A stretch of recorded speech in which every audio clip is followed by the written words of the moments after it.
স্বপ্ন ছিল আকাশ জয় করার, দায়িত্ব ছিল দেশমাতৃকা রক্ষায় আকাশে উড়বার।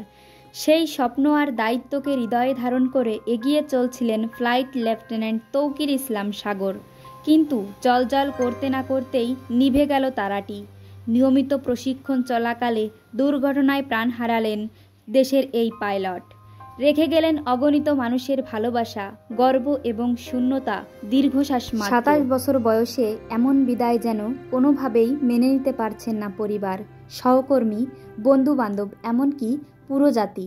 সোমবার মাইলস্টোনে যুদ্ধবিমান বিধ্বস্তের পর বিমান বাহিনীর পক্ষ থেকে জানানো হয়, ত্রুটি আঁচ করার পর পাইলট বিমানটি ফাঁকা জায়গায় নিয়ে যাওয়ার চেষ্টা করেও ব্যর্থ হয়েছে। আর এই দুর্ঘটনা প্রত্যক্ষদর্শীরা বলেছেন, তারা একটি গাছে প্যারাশুট বেলুন আটকে থাকতে দেখেছেন।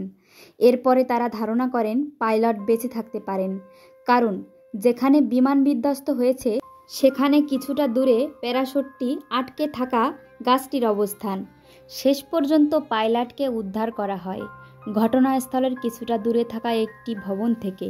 বিশ্লেষকরা বলছেন, পাইলট সবটুকু চেষ্টা করে যখন বুঝতে পারেন আর দুর্ঘটনা এড়ানো সম্ভব নয়, ঠিক তখনই হয়তো তিনি প্যারাশুট নিয়ে লাফ দেন।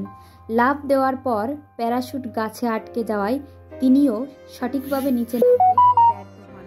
অর্থাৎ প্যারাশুট যতক্ষণ গাছে আটকানো, তাহলে হয়তো তিনি লাফ দিয়েছিলেন। এদিকে উত্তরায় মাইলস্টোন স্কুল অ্যান্ড কলেজে নেই চিরচেনা পরিবেশ। সাজানো গোছানো ক্যাম্পাসের একাংশ যেন পরিণত হয়েছে ধ্বংসস্তূপে।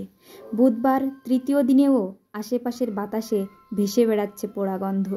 আচমকা বিমান দুর্ঘটনায় ঝরে গেছে একগুচ্ছ তাজা প্রাণ।